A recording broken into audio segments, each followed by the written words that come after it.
बेटा, पापा, ये सरकार जो इतने कदम उठाती है, ये रखती कहाँ है? पापा, बेटा, मिडिल क्लास वालों की छाती पर। किसी ने सच ही कहा है, नेताओं की बातों में सच्चाई का अभाव है और झूठ बोलना इनका स्वभाव है। भले ही हम कितना ही कर ले हाहाकार, पॉलिटिक्स में झूठे नेताओं की ही होती है जय जयकार। चुनाव के समय करते हैं बड़ी बड़ी बड़ाई, काश ये नेता कर लेते थोड़ी बहुत पढ़ाई। झूठ को सच बड़ी आसानी से बोलते हैं, चांद सूरज हमने है बनाया, ऐसा भी ये कहते हैं। सियासत के झूठे नेता जहां दिखें वोट वहीं बिकते हैं। एक मतदाता ईवीएम के सामने बड़ी देर तक बिना वोटिंग किए खड़ा था। पोलिंग ऑफिसर ने पूछा, भाई साहब क्या सोच रहे हो?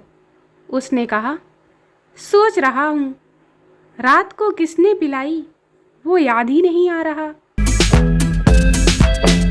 प्रिय ईवीएम मशीन, सदा सुहागन रहो। गनीमत है तुम्हारे साथ केवल छेड़छाड़ की अफवाहें ही आती रहती हैं। मुझे तो सरेआम लूट लिया जाता था, तुम्हारी बड़ी बहन मतदान पेटी। दौर ए इलेक्शन में कहाँ कोई इंसान नज़र आता है। कोई हिंदू, कोई दलित तो कोई मुसलमान नज़र आता है। बीत जाता है जब इलाकों में इलेक्शन का दौर, तब हर शख्स रोटी के लिए परेशान नज़र आता है। वोटर, यह जो आप उंगली पे स्याही लगाते हो, ये कितने दिन में निकलेगी? मतदान अधिकारी, करीब करीब 4 महीने में। वोटर सिर आगे करते हुए बोला, यार मेरे सिर में लगा दे, डाई सिर्फ 15 दिन में ही निकल जाती है। अधिकारी बोला, भाग साले। हद तो तब हो गई जब आज एक ग्राहक को पेमेंट के लिए फ़ोन लगाया तो बोला, अभी आचार संहिता लगी हुई है। अगर रात को सफ़ेद कपड़ों में कोई आकर आपके पांव पकड़े तो भूत समझकर डरे नहीं, वो विधायक पद का उम्मीदवार भी हो सकता है।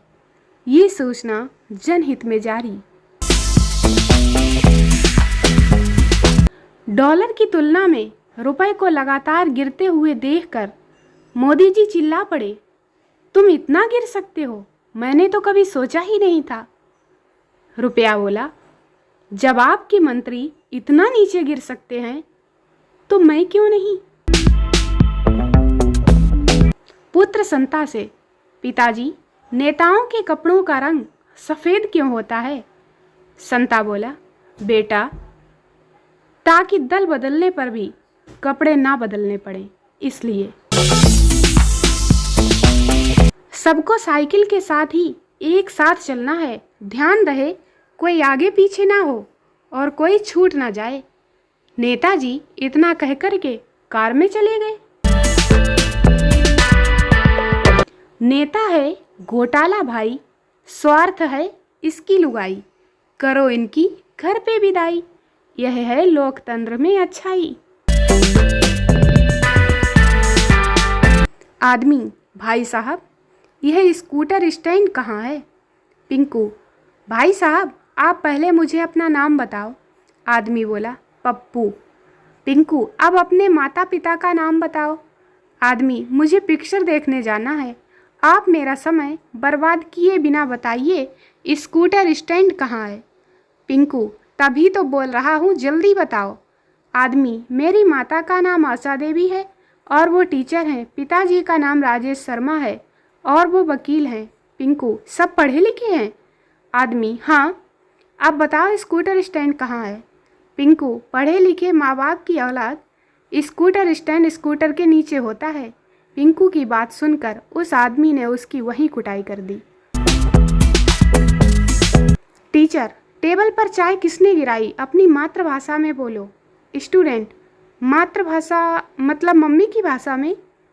स्टूडेंट, अरे नालायक, धुली चादर को बर्बाद कर दिया, अब ये तुम्हारे पापा आकर धोएंगे क्या? सीता, मेरे पास गाड़ी है, बंगला है, बैंक बैलेंस है, तेरे पास क्या है? गीता, मेरे पास 20 साल पहले अपनी शादी में सिलवाया हुआ सूट है जो अभी तक मुझे फिट आता है, उसके बाद से चारों तरफ पसरा सन्नाटा है।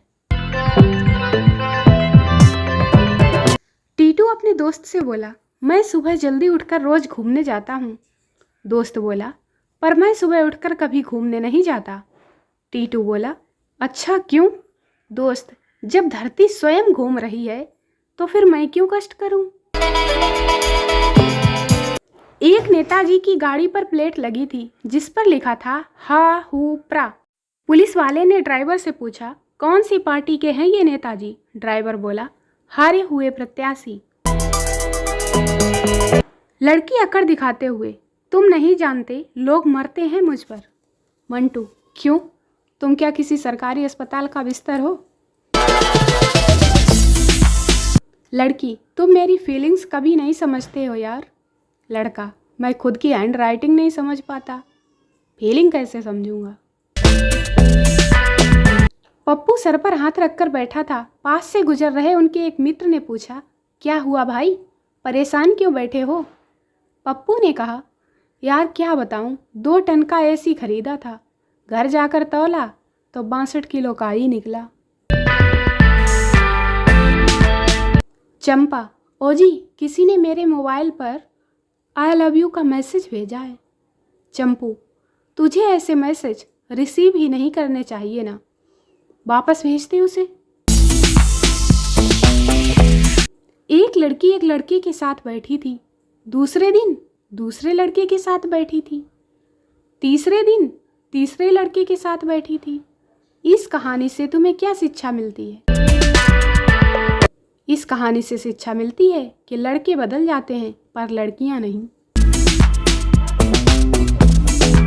सलमान, मैं रिवाइटल करीब 15 सालों से खा रहा हूँ। कपिल, फिर भी शादी तो हो नहीं रही। संगीता को अजरुद्दीन ले गया, ऐश को अभिषेक ले गया, जरीन खुद ही भाग गई, कटरीना को रणवीर ले गया। अब बताओ, रिवाइटल खाकर क्या मिला? बाबा जी का ठुल्लू।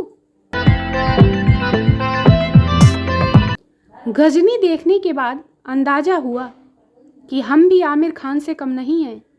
हम भी पढ़ते हैं, समझते हैं और फिर 15 मिनट बाद सब भूल जाते हैं। दोस्तों, वीडियो को लाइक करें, शेयर करें, चैनल को सब्सक्राइब जरूर करें। मिलते हैं अगले वीडियो में, तब तक के लिए बाय बाय।